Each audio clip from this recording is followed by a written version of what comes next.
Hello and welcome to the Brutal Iron Gym podcast, where our goal is to cut through the BS and deliver the brutal truth about topics related to health and happiness. Today's podcast number 1754. The topic is training and the title is Alternate Squat and Deadlift Training for Greater Strength. So the strength clients I work with, and this could be powerlifting, strongman, off-season athletes, tactical, military, you name it. Strength is important in damn near everything. So there are people who focus solely on strength and people who use strength for what they do. Now, with those clients, a concept that I use is to alternate the focuses of the training. Now, I'm going to get into that a little bit here. But typically, when I work with somebody, like if you ask them about the history of their training and what's kind of been happening, they tend to say that they have hot and cold times with squat and deadlift, meaning sometimes they're going really well, sometimes they're plateaued and they feel like crap. It just seems to be kind of like hit or miss. They maybe have hit a recent PR, but then it plateaued. They have a nagging injury. It never seems to go away.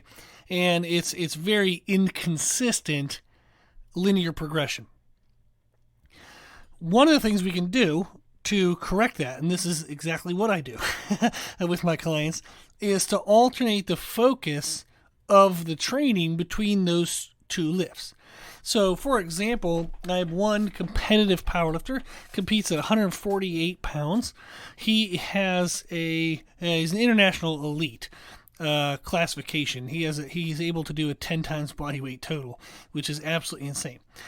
He has recently, just in the last couple weeks, squatted 505 pounds and deadlifted 665 pounds. And again, this is at just 148 pounds. Now, when we first started working together, he was 100 plus numbers, like pounds below these things, and he was having hip pain that he thought was going to have to make him stop powerlifting. He was actually going to give up powerlifting because the hip pain was flaring up so often and so badly that he just thought he couldn't squat and deadlift anymore. Well, a couple years later, he's now hitting, crazy totals. Like I said, 10 times body weight totals. Very rarely does that hip cause us any problems whatsoever.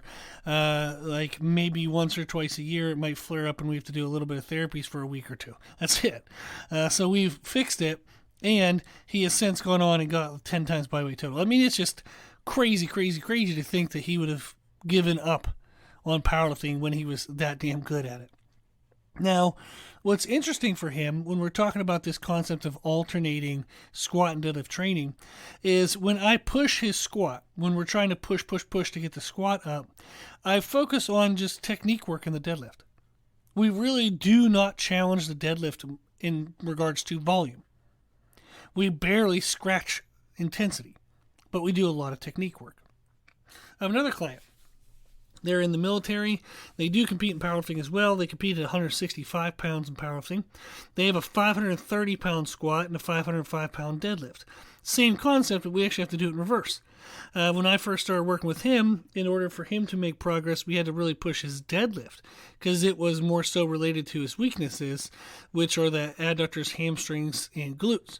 So we were pushing his deadlifts, so I had him do what I would call the lower threshold of squats. So we were doing a lot of technique work, a lot of doubles, a lot of singles. They were still pretty heavy, between 80 to 90% of his 1 rep max, but it really wasn't a maximal volume load. It wasn't a maximum intensity load because we really wanted to push the deadlift.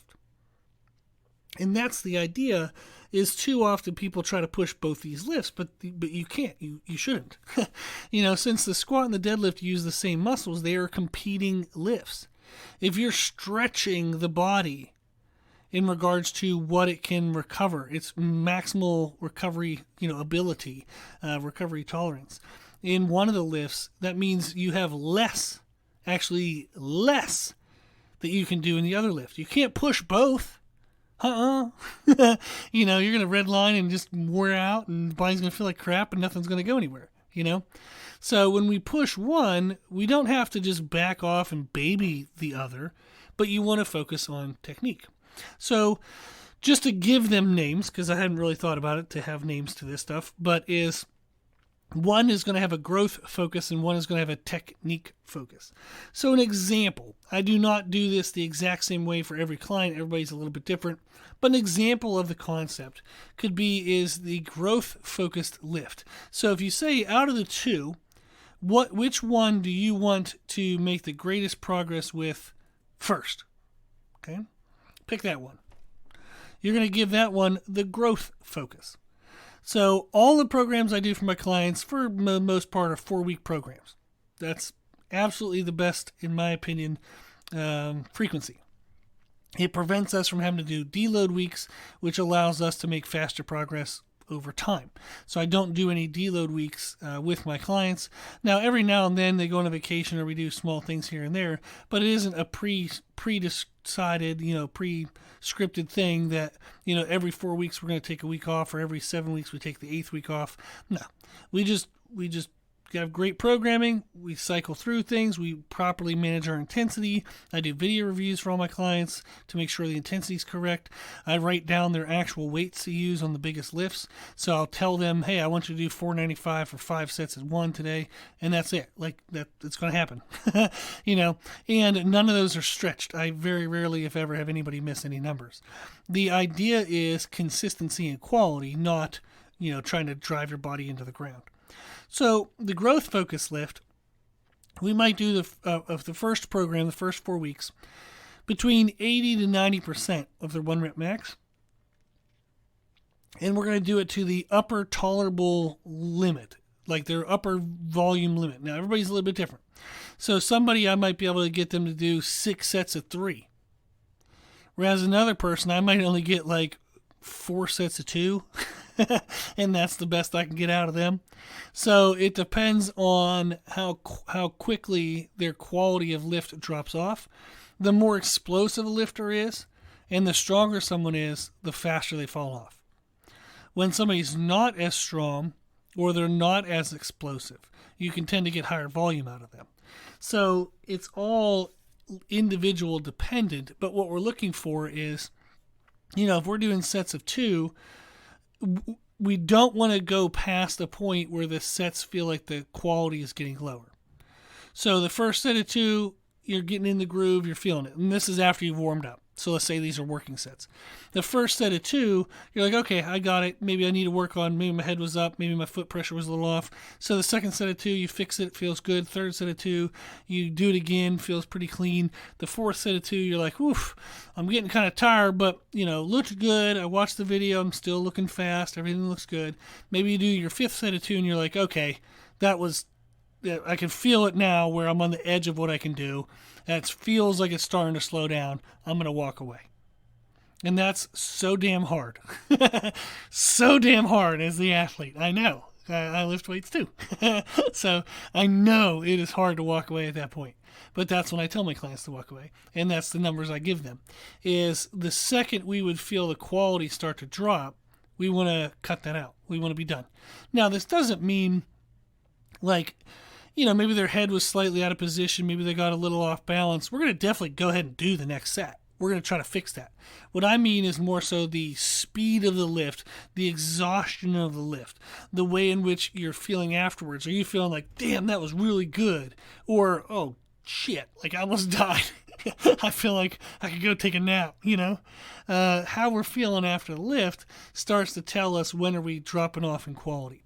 But program 1, we're going to be between usually 80 to 90% of their 1 rep max, and we're going to be at the absolute upper tolerable volume limit. Program 2, the next 4 weeks, we're going to move up in weight load to 90 to 95% for some heavy singles. We still want to make sure the quality's precise, but we're just going to do some heavy singles, get under that weight, kind of let that weight push us around, let us fight against it, let the body feel the stress and the struggle from that weight. Program 3, which can be weeks like 9 through 12, we're going to look to peak the max. So we might do, basically what's going to happen is maybe the second program, maybe I have them do 6 singles, then 5 singles, something like that. In the last program, we might only do 3 top singles, then 2 top singles, and then a day we work up to like almost like a pre-contest day where they work up to like 85% for a single, and then week 4 we come in and we crush a 1 rep max. So it's typically going to be some sequence like this, whether it's a 3 program sequence or a 4 program sequence. For some newbies, I'll do like a 2 program sequence. So it's going to be usually somewhere between 8 to 16 weeks that we are doing the growth focus on one of the lifts. And again, like I said, the first program is the 80 to 90%, the upper tolerable limit. We're doing sets of 2s and 3s and just as many as the person could do before the quality goes to trash, before the body gets beat up. Then we peak in week program 2, we go up to the 90-95%, we do some heavy singles, and it's a lot of singles. Then the third program, we bring the number of singles down, and then go ahead and go for the 1 rep max. So that's kind of the one lift, is we do growth focus. The other one, we're going to do technique focus. So if I did growth focus for squats, I'm going to do technique focus for deadlifts or vice versa. The first program for the technique one, we might do 80 to 85% and just do some high set count doubles. Maybe, 4 sets of 2, 5 sets of 2, 6 sets of 2 at 80%. Certainly not going to be high intensity. 80% of your max for 2 reps is pretty damn easy, actually. It's going to feel easy comparative. It's not going to feel like a lot of work. You're going to feel like, I didn't really work out today. Like I lifted heavy things. I got to go through my technique. My body got the benefit of the warm-up. It got the movement preparation stuff. It got the benefit of the accessories. But in regards to the maximal weight load of the main lift, you're going to be sub-maximal. So you might do 80-85% for some high set count doubles. Program 2, we're going to do 85 to 90% for some high set count singles. And then program 3, we're probably going to keep the singles in the first 2 weeks, then drop them off. And maybe just drop the lift completely or just do back off stuff for weeks 3 and 4. So that way you can really peak out and do that max on the growth focused lift. And that's the idea. The idea is we're going to take one of them. We're going to stretch our boundaries and try to move some heavy weights.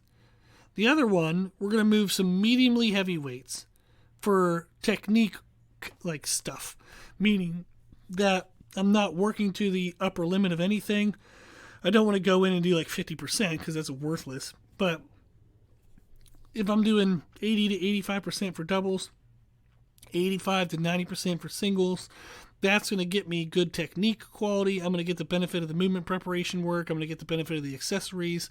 But I'm letting my nervous system, I'm letting my body have the space for the adaptations we want from the growth-focused lift during the time from the technique-focused lift.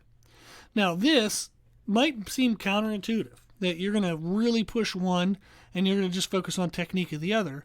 But that actually is going to help you get a lot stronger, a lot faster, because every roughly 8 to 16 weeks, you're just switching to the other lift, peaking it up, hitting a max. Then you switch to the other lift, peaking it up, hitting a max. Switch to the other lift, peaking it up, hitting a max. You're just maxing out, like just bam, bam, bam, PR, PR, PR, PR, every, roughly 3 to 4 months. And it progresses really consistently and very well. Like I said, I've, great examples of people having elite and international elite totals in powerlifting, people just doing exceptionally well, and they don't feel beat up. There's not aches and pains. Very rarely are we ever working through any issue. Maybe their wrist is kind of bugging them, and we figure out, okay, let's do some shoulder therapies. Let's do some internal, external rotational work for the shoulder. All of a sudden, the wrist feels a lot better, and we move on. It is very small flare-ups, if anything, but I thought that would be a fun concept to share because it's something I don't see a lot of people doing. We do want to alternate squat and deadlift training, and that'll allow you for greater strength with less aches and pains. Okay, if you have any questions, if you need any help, we do have online coaching. You can look into that and read more about those services on our website, www.brutalirongym.com. And then if you have any questions, if you need anything, just reach out. My email is brutalirongym@gmail.com. If you like the podcast, please share the podcast. If you like the podcast, please consider donating to support the podcast, which you can do on our website. And if you like the information we share in the podcast, you can find more from us on our social media channels. You can find us and follow us on Instagram and YouTube under the name Brutal Iron Gym. As always, I hope this was helpful, and thank you for listening.